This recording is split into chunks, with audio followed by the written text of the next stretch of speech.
Barasat medical কলেজে পালিত হলো বিশ্ব রোগী নিরাপত্তা দিবস। শুক্রবারের এই বিশেষ দিনে চিকিৎসা পরিষেবা ও রোগীর সুরক্ষার বার্তা ছড়িয়ে দিতে নানা কর্মসূচি পালিত হয়।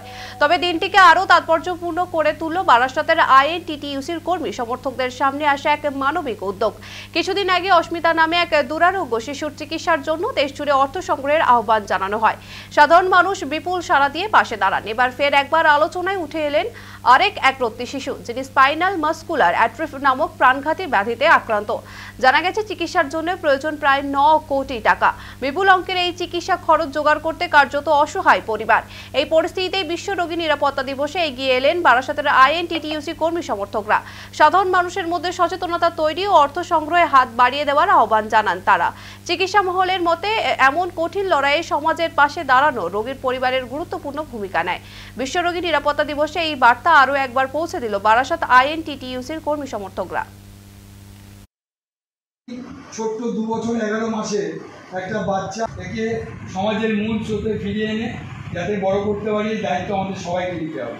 এই অঙ্গীকার আজকের দিনে আমাদের কাছে 2 বছর 11 মাসের একটি বাচ্চা, তার বাবা মারা এসেছিলেন এবং তাদের সেই বাচ্চাটা একটা দুরারোগ্য রোগে ভুগছেন। সেই দুরারোগ্যে ভোগার পর তার বিশেষ একটা ইঞ্জেকশনের প্রয়োজন, যার দাম হচ্ছে ইউএস থেকে আনতে হবে, আমেরিকা থেকে আনতে হবে 9 কোটি টাকার মতো দাম।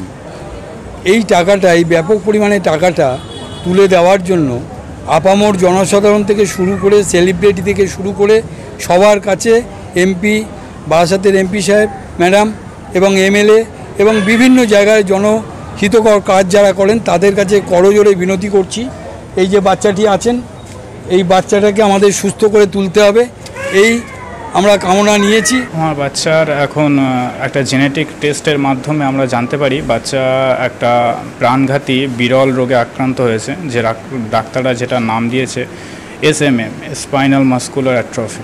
ইনজেকশনের কথা একটা ডক্টররা জানিয়েছেন, সেটা যদি আমরা না দেওয়া হয় তাহলে আস্তে আস্তে তার হৃৎপিণ্ডটাও কাজ করা বন্ধ করে দেবে। সুপার সাহেব আমাদের পাশে থাকার আশ্বাস দিয়েছেন এবং কী করে একে সুস্থ করা যাবে সে বিষয়ে উনি সম্পূর্ণভাবে আমাদেরকে গাইড করছেন এবং কীভাবে হবে সেটা উনি দেখে নিচ্ছেন সম্পূর্ণ। যিনি বারাসাতের মাননীয় সাংসদ ডাক্তার কাকুলি ঘোষ দস্তিদার, আমি আজকে ওনারা এসছেন, কিছু কাগজপত্র দেখলাম, আমি দিদিকে এটা করব, আমি ডিটেলসটা দিদিকে জানাবো এবং সব রকমভাবে মানে সহযোগিতা নিয়ে যে আগামী দিনে যাতে বাচ্চাটাকে আমরা সবাই মিলে সুস্থ করতে পারি, সেটাই হচ্ছে আমাদের একটা বড় চ্যালেঞ্জ। তো ওষুধ আছে যদিও কস্টলি, কিন্তু সেগুলো দিয়ে আস্তে আস্তে একটা চেষ্টা করা যায় আর কি, যে ওকে স্বাভাবিক জীবনে আবার ফিরিয়ে আনা।